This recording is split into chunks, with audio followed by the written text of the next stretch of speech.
सूचना केवल हमारे विचार हैं, वित्तीय सलाह नहीं। निर्णय लेने से पहले खुद शोध करें। किसी भी लाभ या हानि के लिए हम उत्तरदायी नहीं हैं।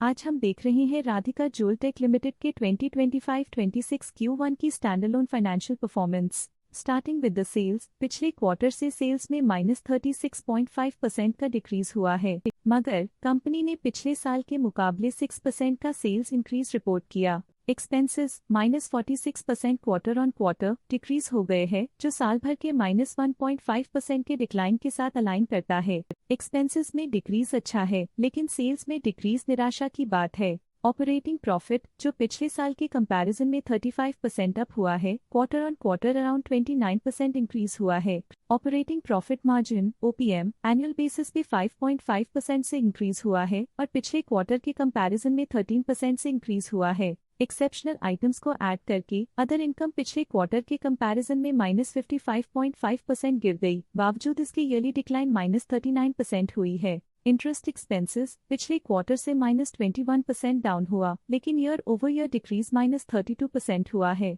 डिप्रिशिएशन कॉस्ट्स में क्वार्टरली -10% का डिक्लाइन देखने को मिला और ईयरली बेसिस पे -8.5% का डिक्रीज देखा गया। प्रॉफिट बिफोर टैक्स एनुअली 39% बढ़ा, लेकिन प्रोसीडिंग क्वार्टर से 31% बढ़ा है। इस साल कंपनी ने 25% टैक्स पे किया और क्वार्टरली कंपनी ने 25.5% टैक्स पे किया है। नेट प्रॉफिट ने ईयर ऑन ईयर 39% का इंक्रीज दिखाया, लेकिन लास्ट क्वार्टर से 63.5% का इंक्रीज हुआ है। इस क्वार्टर में कंपनी का परफॉर्मेंस काफी अच्छा रहा। वहीं अगर एनुअल एनालिसिस की बात करें तो इस साल कंपनी का परफॉर्मेंस काफी अच्छा था। अर्निंग्स पर शेयर (EPS) में साल भर में 0.5% का इंक्रीज देखा गया, लेकिन क्वार्टरली में 64% की बढ़ोतरी भी नजर आई। इस क्वार्टर में कंपनी का EPS काफी अच्छा रहा। राधिका ज्वेलटेक लिमिटेड के फाइनेंशियल स्नैपशॉट को रिव्यू करते हुए कुछ मुख्य ट्रेंड्स सामने आए हैं जो कंपनी की परफॉर्मेंस में रोशनी डालते हैं। जून 2023 से जून 2025 तक राधिका ज्वेलटेक लिमिटेड की फाइनेंशियल जर्नी में सबसे पहले बात करते हैं सेल्स की।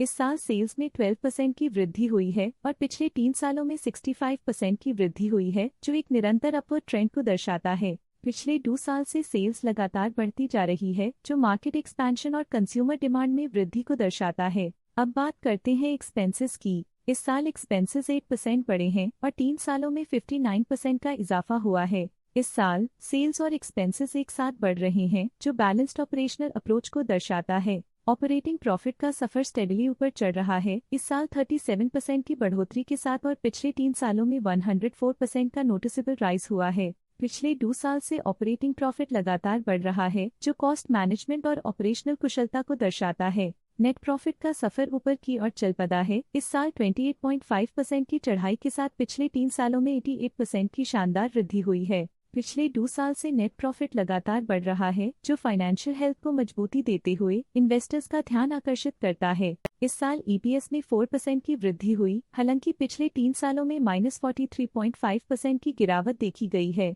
पिछले साल की गिरावट के बाद इस साल EPS में सुधार हुआ है, जो एक सफल फाइनेंशियल टर्नअराउंड को दर्शाता है। चलिए अब बात करते हैं शेयर होल्डिंग पैटर्न की। राधिका ज्वेलटेक की शेयर होल्डिंग रिपोर्ट्स कुछ इस प्रकार की हैं, जो अननोन 2025 के तक चलता है। ये रिपोर्ट कंपनी के शेयर्स की डिटेल्ड जानकारी देता है, जिसमें promoters, promoter groups, foreign investors, public investors और सरकारी एंटिटीज शामिल हैं। पब्लिक द्वारा हेल्ड शेयर्स का परसेंटेज 36.24% से इंक्रीज होकर 2025 के में 36.27% तक का इंक्रीज से देखा गया। ये चेंजेस स्टेट है कि पब्लिक की इन्वेस्टमेंट कंपनी में क्वार्टर टू क्वार्टर इंक्रीज हुई है। जब कंपनी के शेयर्स का अधिकतम हिस्सा प्रमोटर्स, FII, DII या गवर्नमेंट के पास होता है, तब ये माना जाता है कि कंपनी मजबूत हाथों में है, जो स्थिरता और मजबूत समर्थन को दर्शाता है और इस मार्केट की स्थिरता बनी रहती है। फॉरेन इंस्टीट्यूशनल इन्वेस्टर्स की शेयर होल्डिंग में थोड़ा डिक्रीज आया 2025 के से 2025 के में,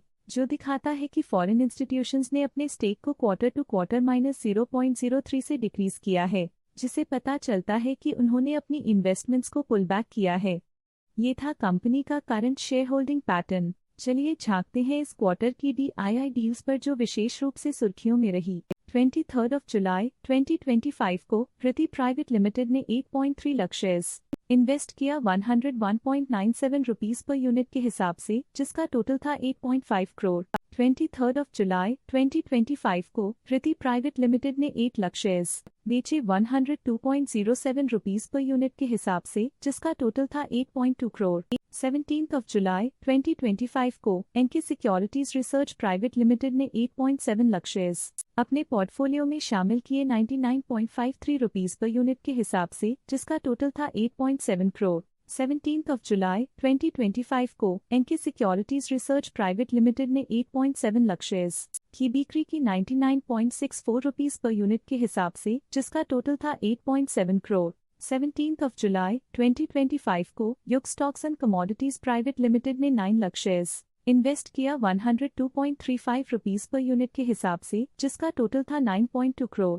17 जुलाई 2025 को युग stocks and commodities private Limited ने 7 लाख शेयर्स पोर्टफोलियो से हटा दिए 102.95 रुपीस पर यूनिट के हिसाब से, जिसका टोटल था 7.2 करोड़। 4 अप्रैल 2025 को देवी ट्रेडर्स एलएलपी ने 4.6 लाख शेयर्स इन्वेस्ट किया 91.95 रुपीस पर यूनिट के हिसाब से, जिसका टोटल था 4.2 करोड़। उम्मीद करते हैं कि इस क्वार्टर के DII डील्स का ये विश्लेषण आपको पसंद आया होगा और उपयोगी लगा होगा। आज के लिए फाइनेंशियल सेक्टर में इतना ही। देखने के लिए धन्यवाद। स्टॉक लेटेस्ट न्यूज अपडेट के लिए चैनल को सब्सक्राइब करें और वीडियो को लाइक एंड शेयर करें।